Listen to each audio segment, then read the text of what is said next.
বাবারা ভাইয়েরা, অনেক মাদ্রাসার ছেলেরা আমি দেখতেছি, তোমার মৃত্যু আমার মৃত্যু সকলের মৃত্যুকে একটু খেয়াল করেন। মৃত্যু যখন হবে প্রাণটা বাইর হবে।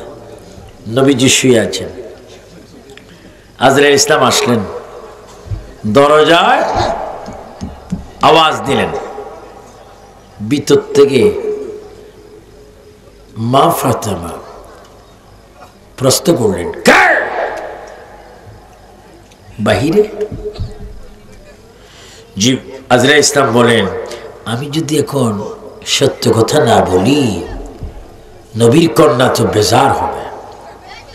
ফাতেমা, হ্যাঁ ফাতেমা, আমাকে চেনেননি? আমি বাবার থেকে তার মেয়েকে নিয়ে যাই, মেয়ের থেকে বাবা নিয়ে যায়, রাজ্য থেকে বাদশা নিয়ে যাই, বাদশার থেকে প্রজা নিয়ে যাই। ফাতেমা, আমাকে তুমি চিনোনি? আমি মালাকুল মউত আজরাইল। মা ফাতেমা সঙ্গে সঙ্গে নবীজির কদম মোবারকে চুমা দিলেন, নবীকে জড়াই ধরলেন। ইয়া রাসূলুল্লাহ, দরজার বাইরে এমন একটি ব্যক্তিকে আমি দেখতে পাচ্ছি, যার মাথা হচ্ছে আসমানে, পা হচ্ছে জমিনে, চোখগুলা বড় বড়। ইয়া রাসূলুল্লাহ, সে এসেছে বাবার থেকে মেয়ে নিয়ে যাবে, মেয়ের থেকে বাবা নিয়ে যাবে। ইয়া রাসূলুল্লাহ, কে এখন চলে যাবে? আল্লাহ রাসূল বলে, ফাতেমা চিৎকার দিও না, দরজা ভালো মতো খুলে দাও, মেহমান কাছতে দাও। আল্লাহ মেহমান তোমার বাবার দরবারে পাঠাইছে। জোরে বলুন সুবহানাল্লাহ। নবী আজরাইল কি বললেন? আরো জোরে বলে কি বললেন? আর আমরা মেহমান বলবো? যদি আজরাইলকে দেখি ওযু নষ্ট তো আছে, আরো কিছু আছে না?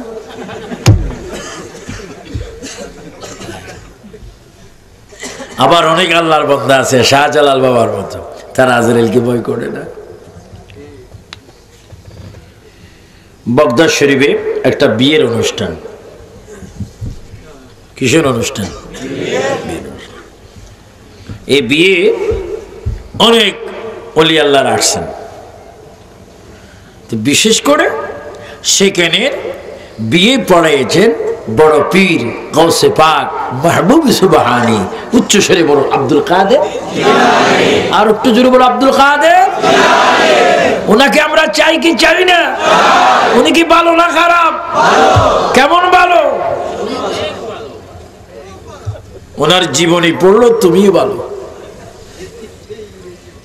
আমার ভাইয়েরা, তো বিয়ের পরে আপনাদেরকে দামান বলে না? নতুন স্বামী কি বলে? দামান। দামান আর ওই নতুন বউটি যাচ্ছেন, কিন্তু দামানকে সামনে না দিয়ে বড় পীর গৌসে পাক দামানের আগে আগে মেয়েটির কাঁধে কাঁধ রেখে রেখে যাচ্ছেন। মানুষ তো অবাক হয়ে গেলেন, এটা কোন ধরনের হুজুর? ওয়াইফ স্ত্রী বউ একজনের যাচ্ছে আরেকজন, স্বামীও কোনো কথা বলছেন না। রুমাল আছে কিনা? এটা দেয় না? এটা যদি না দেয় ব্যাক কল। এটা দেওয়া কি শরম, সুন্নত। আল হায়াউ শুরবাতুন মিনাল ঈমান, ঈমান থাকতে হবে। যাচ্ছেন, যখন যাচ্ছে এই মেয়েটি যে ঘরে গেলেন ওইখানে বড় পীরও গেলেন, দরজা বন্ধ। 2 নম্বর কিছু মোল্লা আছে না হুজুর?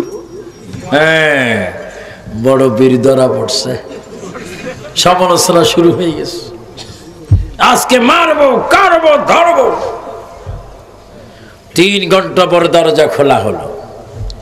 স্বামী, তার মা বাপ সব মেয়েটিকে যাই ঝড়াই দিল। মা, কি হয়েছে বলো?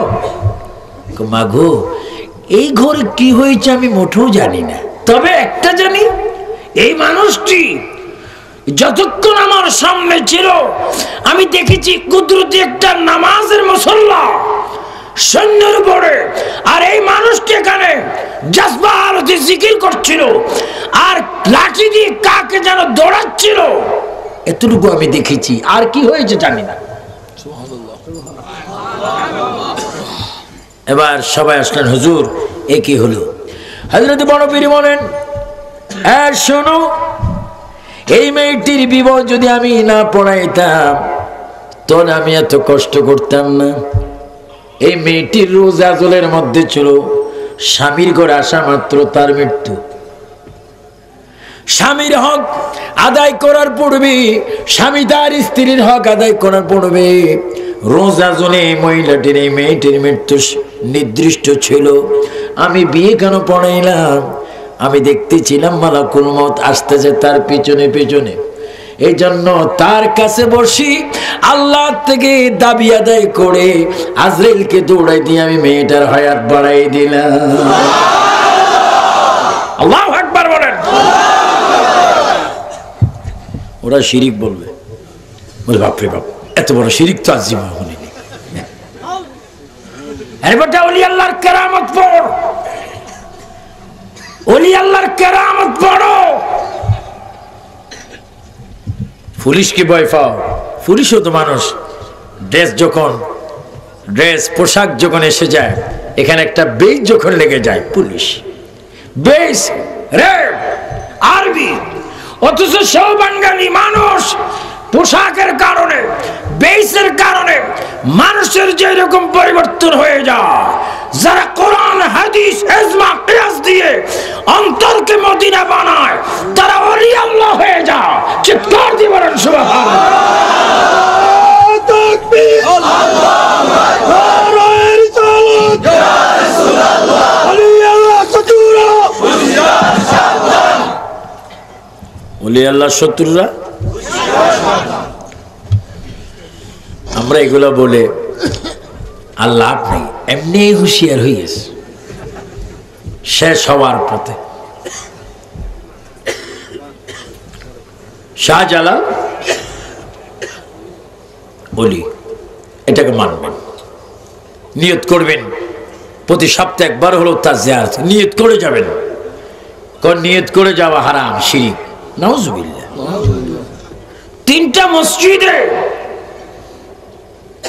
নিয়ত করবেন, সেটা মসজিদের মাসলা, মক্কা শরীফ, বাইতুল মুকাদ্দাস, হ্যাঁ মদিনাতুল মুনাওয়ারা, মসজিদে নববী, এই তিনটে মসজিদ আল্লাহ আমাকে নিয়েছেন।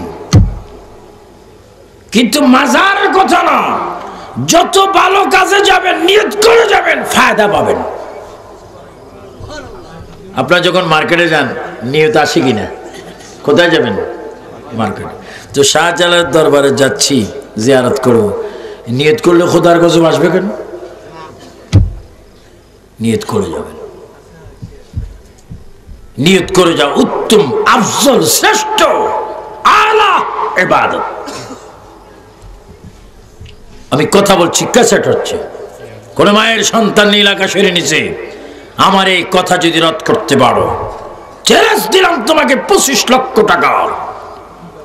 কারণ আমার প্রিয় নবীর শান, আউলি কিরামের শান যারাই দুনিয়াতে বেশি বলবে তারাই কবরের স্বাধীনতা পাবে। যারা নবী ওলির কদমে থাকবে তারা হাসরের ময়দানে পঙ্কিরাজের মতো উড়ে উড়ে জান্নাতে যাবে।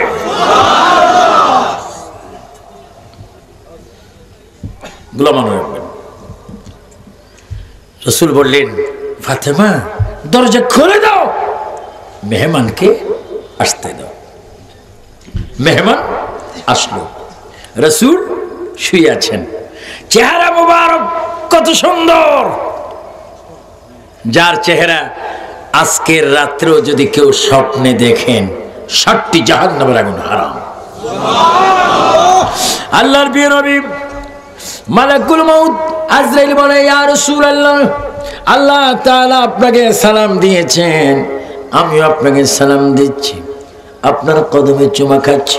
ইয়া রাসূলুল্লাহ, ইয়া হাবিবাল্লাহ আমি এসেছি। আল্লাহর প্রিয় নবী দু জাহানের বাদশা নবী বলেন, আজরাইল তুমি কেন এসেছো আমি বুঝেছি, তুমি কেন এসেছো আমি বুঝেছি, তোমার সাথে আমার কয়েকটি কথা আছে। এইদিকে মা ফাতেমা নবীজির ঘর থেকে বাইর হয়ে দুই সন্তানের কাছে গেলেন। দুই সন্তান হাসান হোসেনকে গিয়ে বললেন, বাবারে তোমরা বুঝি এখানে বসে আছো, আমার বাবা বিশ্ব নবী রাসূলুল্লাহ চিরতরে দুনিয়া ছেড়ে চলে যাচ্ছে, তোমাদের কোনো যদি দাবি দাওয়া থাকে বাবার থেকে আদায় করো, মনে হয় বাবা এক্ষুনি চলে যাবে, জোরে বলুন সুবহানাল্লাহ। হাসান আর হোসেন দুই ভাই ছিলেন, দুই ভাই একটি দৌড় দিয়ে সে রাসূলুল্লাহর কোলে সিনা মুবারকে এইভাবে রসুলের দুই গালে দুজন চুমা খেতে খেতে দাড়ি মোবারককে দুই ভাগ করে নিলেন। নানা গো, মায়ের থেকে একটা কথা শুনলাম, সত্য কিনা? আপনি বুঝি আমাদেরকে ছেড়ে চলে যাবেন? আমার নবীকে দেখে দেবেন, হাসান আর হুসেন শোনো, নানাগণ শোনো, যদিও আমি তোমাদের থেকে চলে যাচ্ছি জাহিরি ভাবে, তোমাদের কাছে আমি কোরআন হাদিস সুন্নাহ রেখে গেলাম এবং 5 ওয়াক্ত নামাজ আমানত রেখে গেলাম।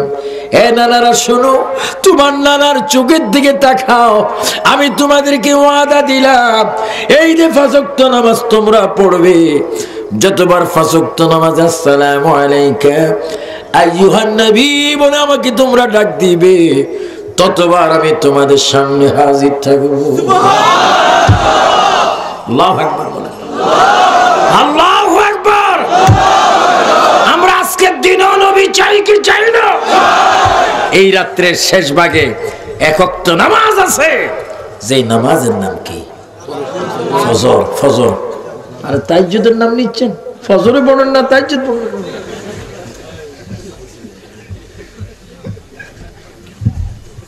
ফজর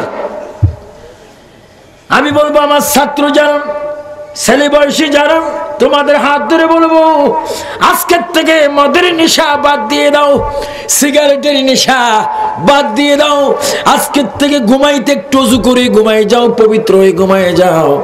মুয়াজ্জিন যখন আযান দিবে সালাতু খায়রুম মিনান নাওম, ঘুম থেকে সজাগ হয়ে দাঁত মেজে তুমি সুন্দর করে মসজিদে চলে যাও, ফজরের নামাজ পড়ো, যোহর পড়ো, আসর মাগরিব এশা পড়ো।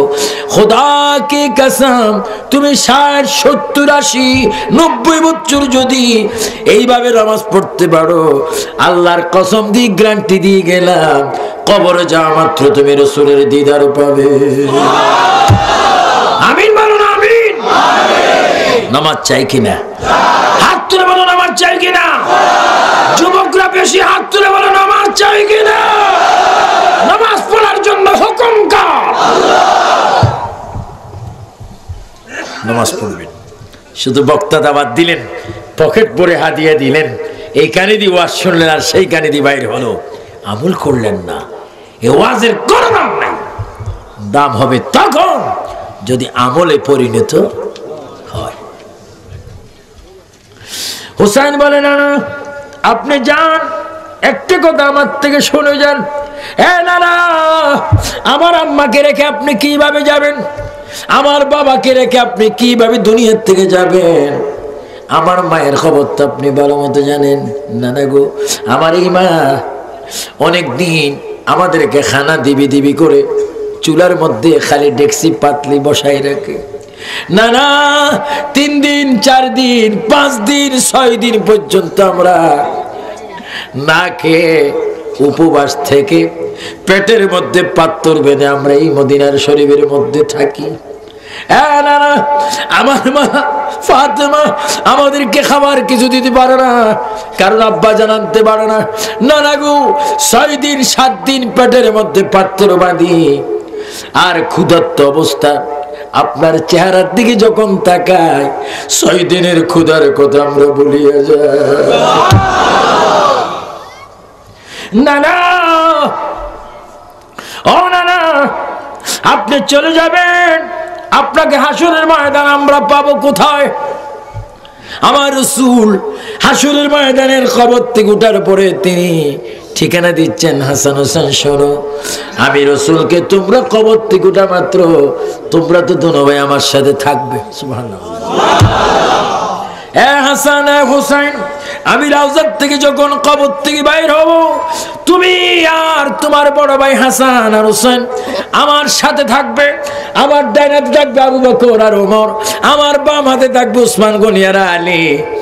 এই চারজনকে নিয়ে আমি কবর থেকে বাইর হব, তোমরা আমার সামনে থাকবে, তোমাদের মা আমার সামনে থাকবে। আমি কবর থেকে বাহির হইয়া তোমাদেরকে আসরের ময়দানে চতুর্দিকে পাঠাই দেব, আমার একজন উম্মত যেন জাহান্নামে না যায়। আল্লাহু আকবার বলেন। এই ব্যবস্থা নবীর কাছে আছে কিনা? তাই তো আমরা নবী চাই কি চাই না?